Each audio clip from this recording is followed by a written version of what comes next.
આજે ઉમેદવારી જ્યારે પત્ર ભરાઈ રહ્યો હોય ત્યારે હું પણ આજે હું ને મારી ટીમ ગુજરાત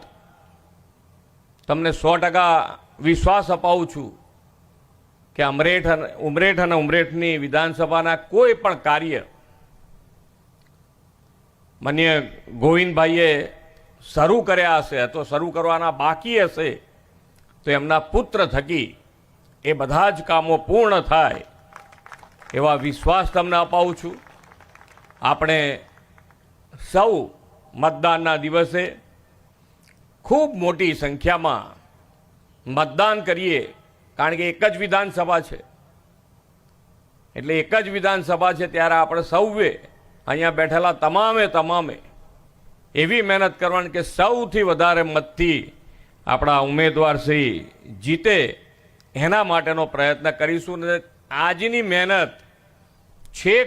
છેલ્લા દિવસ સુધી આ જ જનૂન સાથે તમે આ કાર્યમાં જોડાયેલા રહેશો એવા વિશ્વાસ સાથે વિરમું છું।